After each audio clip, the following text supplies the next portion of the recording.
The easiest thing I've done was to get out from under the labels and to live the life that I live. The most difficult thing I've ever done was to believe that I can do it. The difference is that when you don't know what's impacting you, and it's something that's holding you down and you're not aware of it.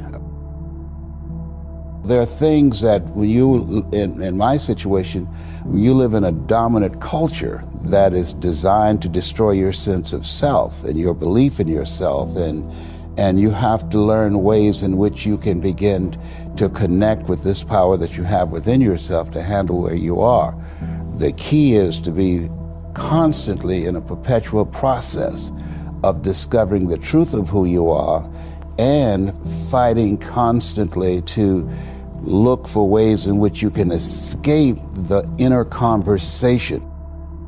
Between ages 0 and 5, we determine what's available to us and what's not available to us. And so that was a defining moment. I knew there are certain things I could not do, certain places I could not go.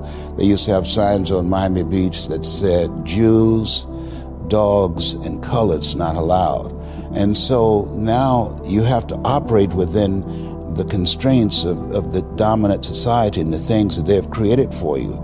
And it's a challenge to see yourself beyond that and to work to get outside of that even after those laws have changed, because that has become so much a part of you, you unconsciously operate within the parameters of what has been put in place. Like you're driving on the expressway, the 405, and you'll get off on an exit that you weren't going in that direction, but you unconsciously did it because you've done it so many times that many people, because they're not making a conscious, deliberate, determined effort to think outside of what life has thrown at them, they end up doing the same thing over and over and over again. Einstein said that thinking that has brought me this far has created some problems that this thinking can't solve.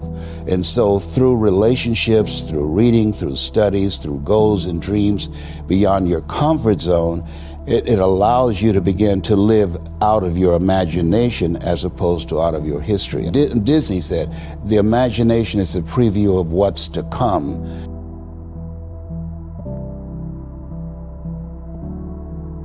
They have to expose themselves to something that will give them a different vision of themselves. And in addition to that, they have to put themselves in a community of what I call OQP, only quality people. A gentleman who dramatically transformed my life, I was a junior at Booker T. Washington High School in Miami, Florida, and I went in his class looking for another friend, and he said, go to the board and work this problem out for me.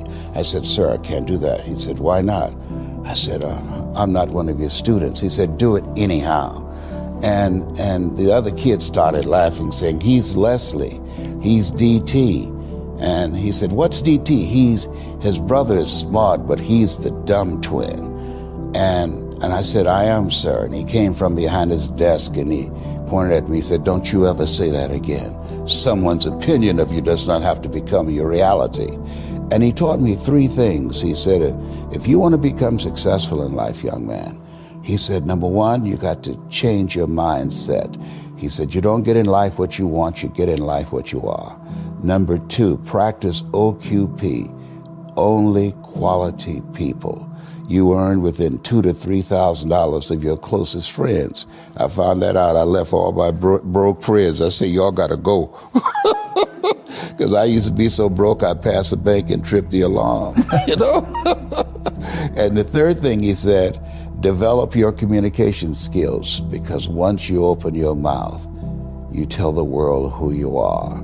He said, those are 3 major things that you want to work on that will liberate you from living in Liberty City, living in poverty in Overtown.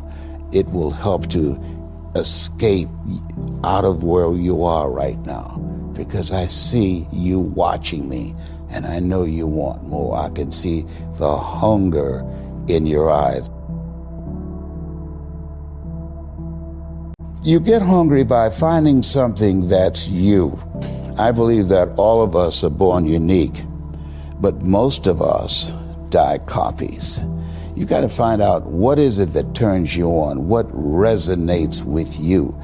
One of the things that I realized and what allowed me to become successful as a speaker, the speaking industry has been hijacked by people who speak to sell, and it's okay to do that and make money.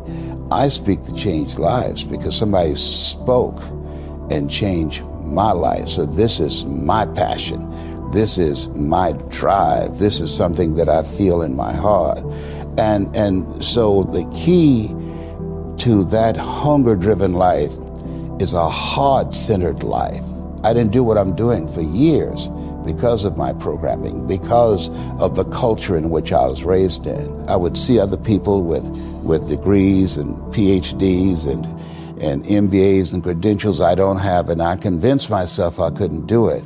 But Mr. Washington, on that day, we became friends, and he taught me not only someone's opinion of you does not have to determine your reality.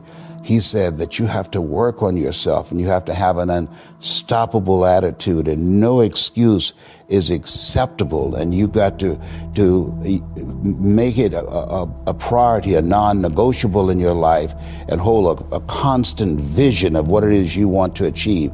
See it accomplished and go all out. Find a way to win. In spite of the setbacks, in spite of the disappointments, in spite of your failures. I tell people when I'm giving presentations, you will fail your way to success. I have a saying, as life knocks you down, try and land on your back, because if you can look up, you can get up. And so those experiences of going after goals that's beyond your comfort zone, and having relationships that will challenge you, and surrounding yourself with coaches and mentors who can take you to a place within yourself that you can't go by yourself, because you can't read the label when you're locked in the box. And so those experiences, they challenge you to go to that next level and continue to move forward in your life, doing new and exciting things that eye has not seen, ear has not heard, nor is in the heart of mankind what God has in store for you when you live a heart-centered life, deciding that you're going to live a life that will outlive you. You're going to live a life that counts, a life that will build a legacy and change the planet. You know, Horace Mann said, we should be ashamed to die until we've made some major contribution to humankind. And so my goal is to make a major contribution to humankind. Every day when I get up, my mindset is, what is it that I can do to touch and impact somebody's life today? What is it? What does that look like? Don't live the life that has been given you by their circumstances, by the people that's around you. That Sidney Poitier wrote a book called The Measure of a Man. And he said, when you go for a walk with someone, something happens without being spoken. He said, either you adjust to their pace or they adjust to your pace. Whose pace have you adjusted to? And so there are things that we pick up and we think that they're our choices, but they're the choices that we've been programmed by life to do. When we leave our homes in the morning, we're bombarded with over 6,000 advertising hits through Facebook, through Twitter, through Instagram, through television, through our phones and through our communities, and through the computers. And so all of these things are impacting us every day.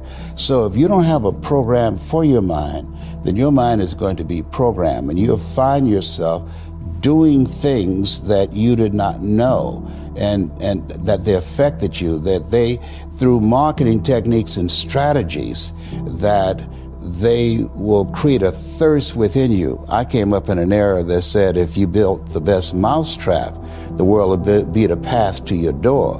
But if you know marketing, people will sleep outside your store to buy a telephone they've never touched or seen.